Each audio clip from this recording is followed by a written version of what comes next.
In beginning this new week and a new month in our program, I thought I would begin to mix in some other material. In a sense parenthetical, but in a sense not. Servers, no matter what their sphere of service, need very much to be aware of the trends of movement in the world pattern. It is not enough for us to merely learn to check and more or less determine the trends of movement and working in the physical body of the individual. We need to learn to keep a finger on the pulse not only of persons and groups and communities, but our nation particularly and the other nations in the world, so that we may be able to function intelligently in relationship to the vibratory factors involved in the world body of humanity. It is not so much from a political standpoint that we are interested in all of these things, but because we are a part of the world body of humanity, and because our function is primarily to serve that world body of humanity. And we must be able to comprehend and analyze and appreciate the factors that are at work in relationship to this world body of humanity. I have here an article entitled Red China's Man with a Long Rope. And this is taken from the April 26th issue of the Denver Post, written by Lawrence Martin. He's associate editor of the Denver Post. It's obviously a compilation of facts and factors, and I'd like to read it to you this morning as one point of analysis in relationship to the influences at work in the body of humanity. The man his schoolmates used to call that dirty little peasant from Sheoshan is the one to watch if the Korean truce talks move beyond military into political discussions. The man is Mao Tse-tung. I don't guarantee to pronounce Chinese words correctly. T-S-E-T-U-N-G. 60-year-old boss of China.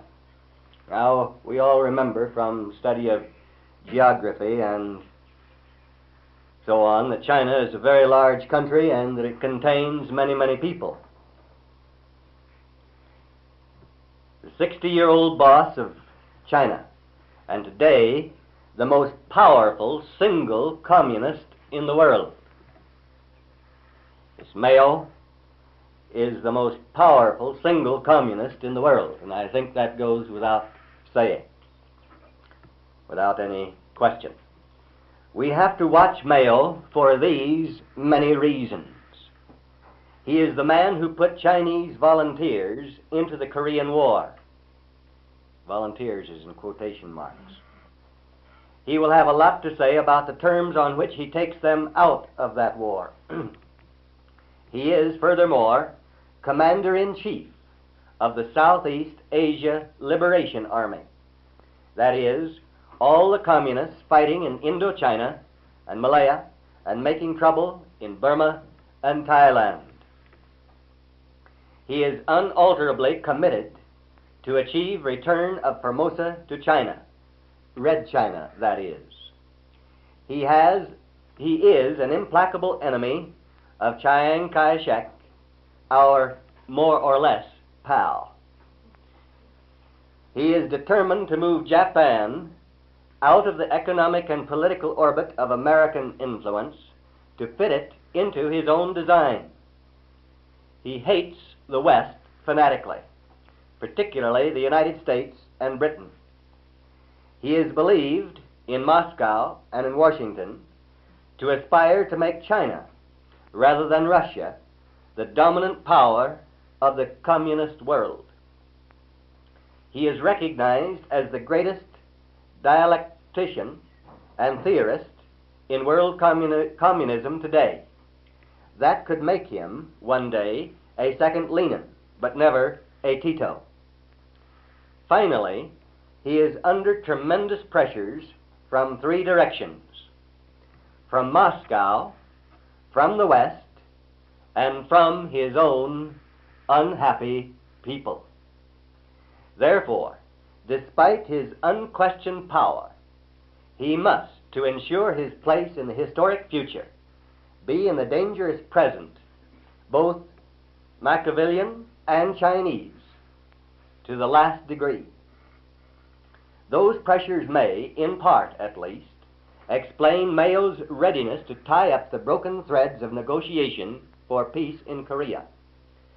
For example, the Korean War is known to have been costing Mao at least $2 billion American standard dollars a year. This is over and above what he has had to pay Moscow ever since 1950 for the aid, quotes, furnished by the Soviets. None of it has been, quotes, for free. Instead, Red China is being exploited to the limit by the Politburo. To meet the war costs and the extortions under a trade treaty with Russia, signed early in 1950, Mao has been taxing the Chinese more heavily than ever in their history. To fill commodity quotas set up in the treaty, he has been confiscating agricultural and industrial production. He has forced, quotes, contributions of money and commodities. He has levied upon Chinese living abroad. And that's an important point right here in the United States. I don't know how many of you know the extortion racket that is being used there, but most Chinese living in the States, of course, have Chinese relatives. And these relatives are rounded up and imprisoned, and then a telegram sent to the Chinese living in this country demanding such and such a payment for the liberation of their relatives, or they'll get cruelly treated, shall we say gently. And so Mao has by this means extracted literally millions of dollars from Chinese living in the United States. He has levied upon Chinese living abroad. He has put many thousands of the poor into slave labor battalions. He devalued the currency 10% last December. He has inflated it with printing press money. He has taken rice out of the mouths of his people to export it to India and Ceylon for political and economic reasons. His mother used to give rice to the poor.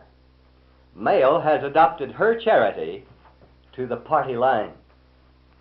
China, in its best days, has never produced enough rice, that is, for its own use.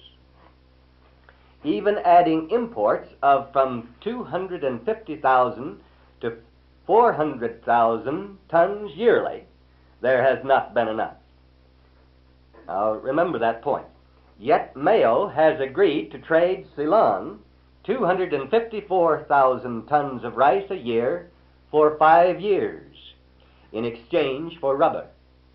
He sent 50,000 tons to India. Both deals have been hailed by Chinese Red propagandists as charity towards our Asian brothers in their time of need, and as proof that, under communism, China enjoys prosperity and abundance. Mao's foreign trade, except with Russia, has fallen away. War in Asia, Western embargoes against him, and the falling value of his money are the reasons. Even the so-called trade with Russia costs him money. Under the 1950 treaty, he is forced to sell to Russia at ruinously low prices. The Russians export to their satellites at prices lower than the Chinese merchant must get in order to stay in business. The Russians export to their satellites at prices lower than the Chinese merchant must get in order to stay in business. Chinese bristles used in brush making are shipped to Russia, then resold in Europe at prices lower than the Chinese producer must ask. That is in the pattern of world trade. China needs industry in order to achieve the economic stature of a leading power and to get free from economic bondage to Moscow. But Mao has been frustrated in his efforts at industrialization. The Russians stole most of the plant equipment out of Manchuria. Mao hasn't the money to buy more. The West wouldn't sell it to him anyway. Much machinery is embargoed because it could be used for war purposes. The Russians tell him they can't spare what he needs. Mao's propagandists boasted recently that Chinese industrial production has doubled since 1949.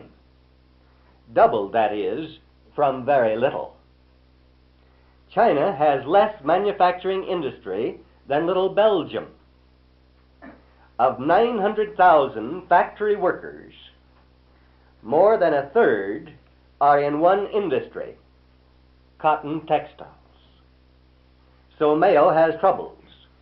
Behind all this is the long story of his running fight with Moscow, a fight he has carried on virtually ever since he helped found the Chinese Communist Party in 1921.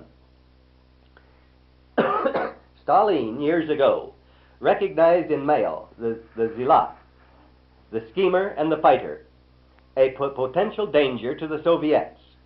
He therefore did everything possible to keep Mao trimmed down to manageable size. Moscow grabbed Manchuria and exploited it for Russian instead of Chinese advantage. The vast area of Xinjiang, Chinese Turkestan, was liberated, but to Russia rather than China. Mao moved in there, gradually weeding out the Moscow-trained officials and replacing them with his own people. He has always resisted outside domination of Chinese communism, even though necessity has forced him to stand publicly as a loyal comrade with the Kremlin, and left him prey to the Politburo's domination. But inwardly, Mao never has been the complacent stooge, the satellite. He broke sharply with Li San and other Moscow-trained Reds in the very beginning. Li wanted China's Communist Party organized around the industrial proletariat, the city people.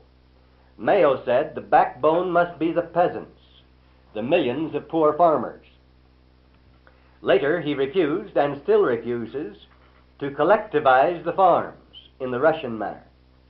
As an agrarian reformer, he not only fooled some Americans, he vetoed the Russians. He divided the land. Farmer independence instead of collectivization was his general formula, and even that was only partial reform. He left many rich farmers in control of their acres. His hold upon the peasants is the secret of his power.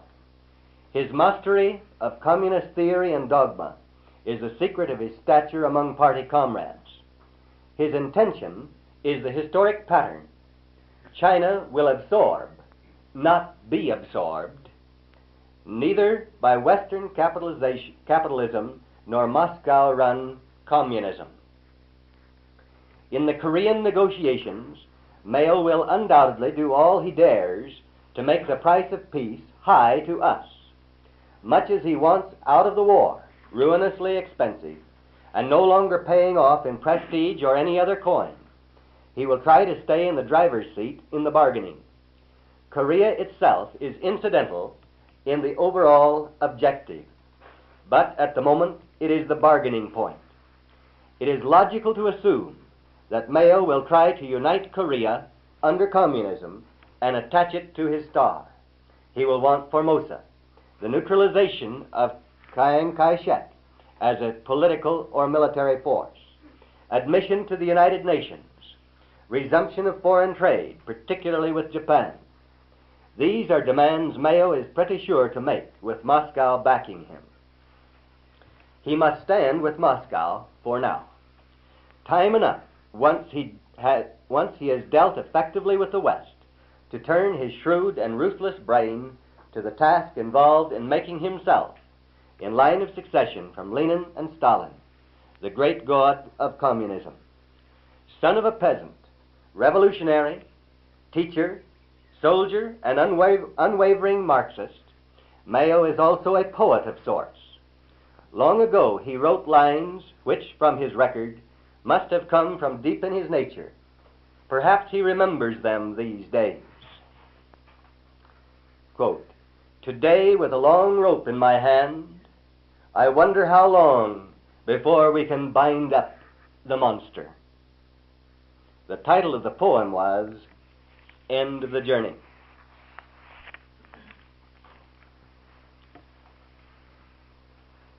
There is the article.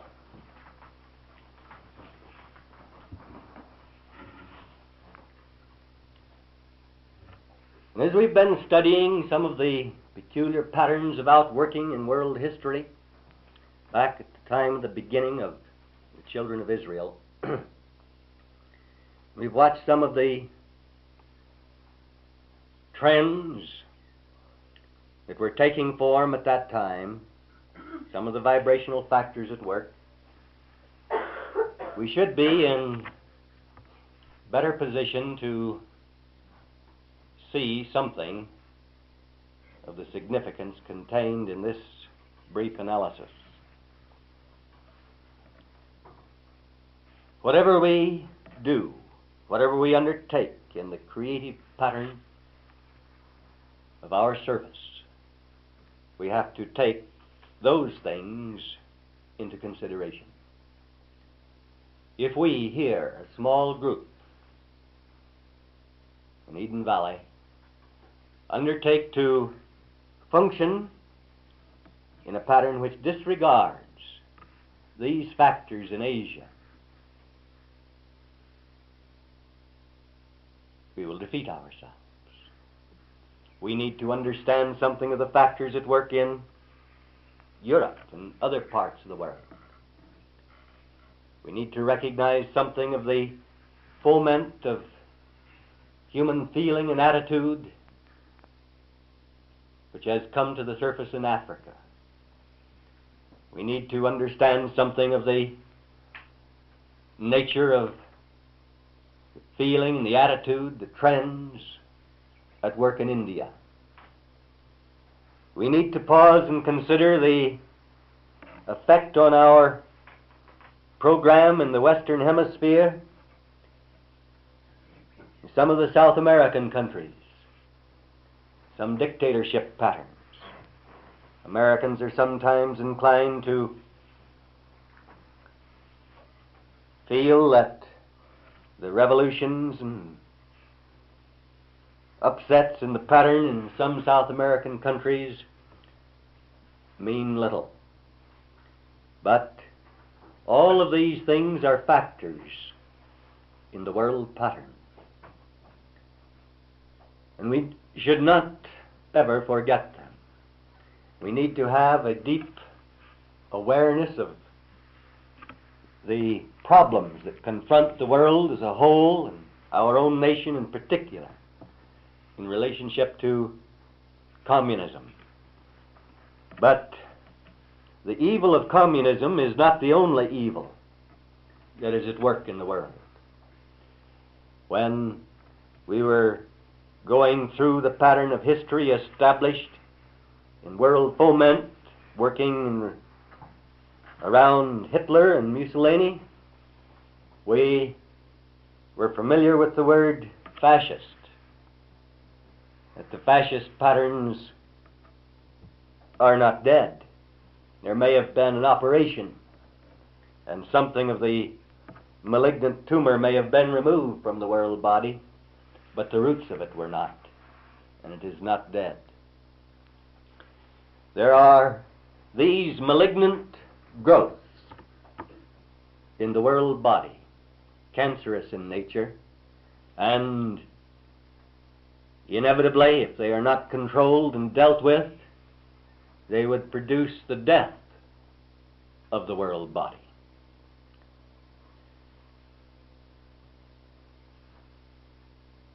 From the standpoint of dealing with malignancies, it is recognized in relationship to the individual that the sooner whatever treatment is going to be utilized is begun, the better. And when we look at it in this way, we realize that while there may be some ways of relieving or, in a limited sense, curing some malignancies, fundamentally, in relationship to the world body, we are dealing with an incurable disease. From the standpoint of the world body itself, it is an incurable disease. Only under the hand of the great physician can the world body begin to be healed. And once we begin to truly sense our own relatedness in service and in living to all of these factors in the world body, we can see that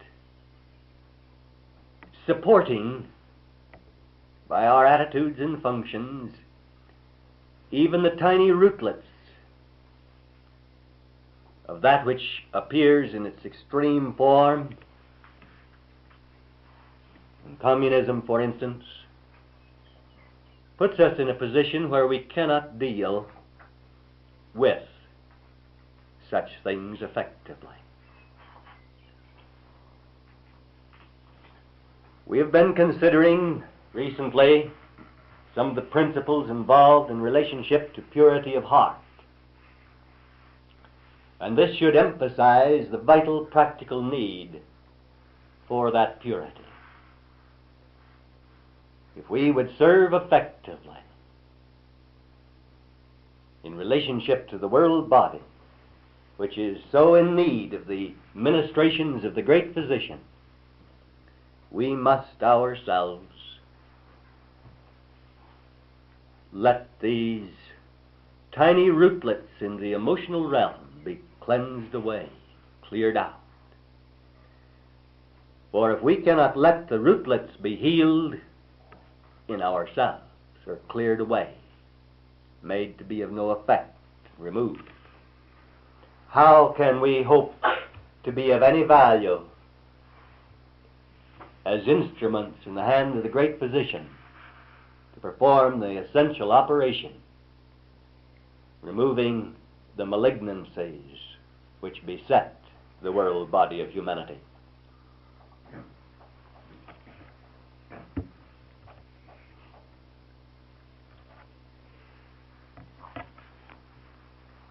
There are so many things we might examine from the standpoint of the world picture.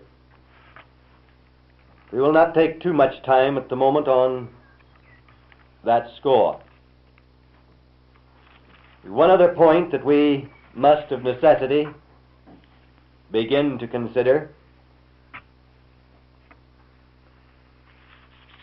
in relationship to these trends and attitudes, and that is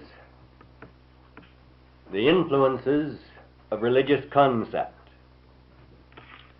But you will recognize that it would have been futile to attempt such an analysis or examination of the factors at work in the world body until we as a class had reached a point where we could begin to clearly see the factors, the basic factors of the divine pattern with which human beings must learn to conform. Otherwise, it is merely a process of comparing on a basis of personal opinion and preference and prejudice one religion with another. And the analysis gets nowhere.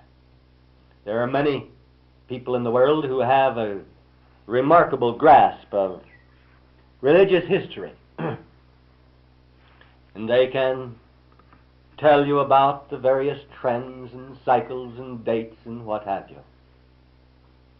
But the value is not there, because they have no basic norm with which to compare that which has been and that which is. They have no clear recognition of that which ought to be. And so, gradually, our own studies have been bringing us to a point where we could comprehend the basic principles which should be in operation in the world body of humanity. But then we can begin to see the variations, the tangent patterns, the distractions, the things that spoil. We can begin to know how to deal with such things.